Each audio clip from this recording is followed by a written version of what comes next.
ప్రభునందు ప్రియమైన శ్రోతలకు వందనములు. ఈ పోడ్కాస్ట్ కార్యక్రమం నాకు స్వాగతం. మీ అందరి కొరకు ఈ కార్యక్రమమును ప్రసారం చేయుచున్నాం. విని దైవాశీస్సులు పొందుకోగలరు. ఫీబా శ్రోతలందరికీ ప్రాతకాల శుభాభినందనలు. నిన్నటి దినాన క్రీస్తు ప్రభు వారిచ్చిన విమర్శతో కూడుకున్న గద్దింపు గురించి ధ్యానించాం. అద్భుతాల వల్ల ఆకర్షించబడే అవకాశం ఎక్కువ గాని రక్షించబడే అవకాశం తక్కువ అన్న సంగతి నేర్చుకున్నాం. కొరాజీనా, బెత్సైదా, కపెర్నహూము అన్న పట్టణాల్లో ప్రభు అనేక అద్భుతాలు చేసినప్పటికీ వారు మారు మనసు పొందకపోవడాన్ని గురించి ప్రభు ఈ గద్దింపు ఇచ్చినట్లుగా గమనించాం. మళ్ళీ చెప్పనివ్వండి, అద్భుతాల వల్ల ఆకర్షించబడే అవకాశం ఎక్కువ కానీ రక్షించబడే అవకాశం తక్కువ అన్న సంగతి నేర్చుకున్నాం. పరిపూర్ణమైన విశ్రాంతికి మార్గం అన్న అంశంలో మరో 2 సంగతులు. ఒకటి, తండ్రిని ఉద్దేశించి ప్రభు అయిన యేసుక్రీస్తు వారు చేసిన ప్రార్థనా విన్నపం గురించి. రెండవది, తండ్రి కుమారుల మధ్య బాంధవ్యాన్ని గురించిన వివరణ గురించి ధ్యానిద్దాం.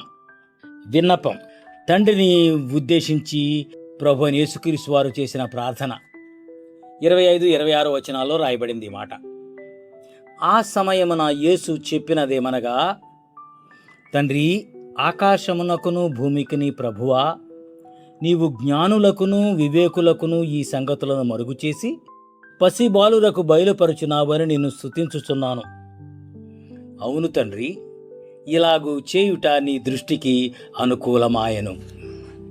ఇందులో ఈ సంగతులు అంటే మరుగు చేసిన సంగతులు ఏమిటి అని గనక మనం ధ్యానించి చూస్తే, యేసుక్రీస్తును గూర్చిన సత్యం, రక్షణ ప్రణాళిక, దేవుని రాజ్య మర్మాలు, తండ్రిని తెలుసుకునే జ్ఞానం అని మనకు అర్థమవుతుంది.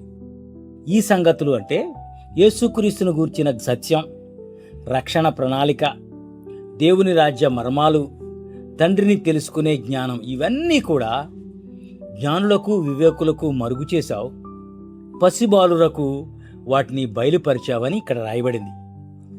మరి దేవుని వాక్యంలోని మిగిలిన వాక్య భాగాలను కూడా గమనించి చూస్తే, పసిబాలురకు అని ఇక్కడ రాయబడితే వెర్రివారికి, బలహీనులకు, తృణీకరింపబడిన వారికి, ఎన్నిక లేని వారికి అన్న మాటలు 1 కొరింథీ 1వ అధ్యాయం 27-29 వచనాల మధ్య కనిపిస్తాయి. యాకోబు రాసిన పత్రిక 2వ అధ్యాయం 5వ వచనంలో చూస్తే దరిద్రులకు అన్న మాట కూడా రాయబడింది. అన్నిటినీ కలిపి ప్రభువా, ఈ సంగతులను పసిబాలురకు, వెర్రివారికి, బలహీనులకు, తృణీకరింపబడిన వారికి, ఎన్నిక లేని వారికి, దరిద్రులకు బయలుపరిచావు, వెల్లడించావు, వారిని ఏర్పరచుకున్నావు, వారిని పిలుచుకున్నావు. మనం ఈ గుంపుకు, ఈ తరగతికి చెందిన వారమే కదా. పోయిన నెలలో ప్రభువు లోకరీతిగా డర్టీ డజన్ అని పిలువబడే 12 మంది శిష్యులను ఎంచుకోవడం గురించి నేర్చుకున్నాం. దానికి కారణం, అది ఆయనకు అనుకూలమైందట, అంటే ఇష్టమైందట. అదే నిర్హేతుకమైన ప్రేమ, దయ, కృప. ఇందులో మన పాత్ర ఇసుమంతైనా లేదు. ఆయనకే మహిమ. ఈరోజు మరో సంగతి కూడా గమనిద్దాం. వివరణ, తండ్రి కుమారుల మధ్య బాంధవాన్ని గురించి ప్రభు అయిన యేసుక్రీస్తు వారిచ్చిన వివరణ 27వ వచనంలో చూస్తున్నాం. వాక్యం చదువుకుందాం. సమస్తమును నా తండ్రి చేత నాకు అప్పగించబడినది.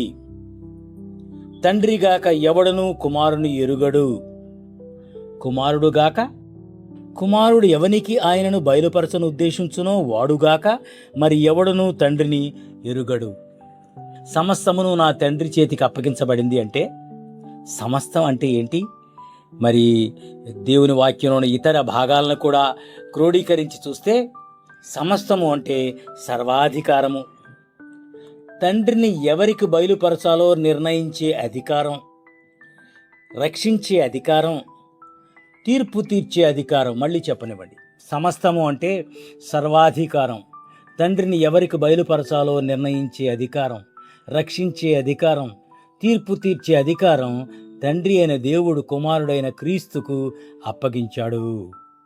పసిపిల్లలమైన మనం, దరిద్రులమైన మనం, వెర్రివారమైన మనం, తృణీకరించబడిన మనం, ఎన్నికలేని వారమైన మనం తండ్రి అయిన దేవుని రక్షకునిగా, ప్రభువుగా అంగీకరించడానికి కారణం కుమారుడైన క్రీస్తు మనకు తండ్రిని బయలుపరచ ఉద్దేశించడమే. అందుకు కృతజ్ఞులమై సాష్టాంగపడి ఆయనకు మొక్కి ఆరాధించి కొనియాడి కీర్తించి స్తుతులు అర్పించడం మాత్రమే కాకుండా కృతజ్ఞతాపూర్వకంగా ఆయన మాటకు విధేయత చూపుదాం. అలా చేయడానికి ప్రభువు మనకు కృప చూపించును గాక. ఆమేన్. ఈ కార్యక్రమమును గూర్చి మీ సలహాలు మరియు మీ ప్రార్థనా అవసరతల కొరకు మమ్మను సంప్రదించవలసిన మా ఫోన్ నంబర్ 9480585039 మరియు ఈమెయిల్ ఐడి info@fibaonline.org. మా ఫోన్ నంబర్ మరొకసారి 9480585039. Email ID info@fibaonline.org.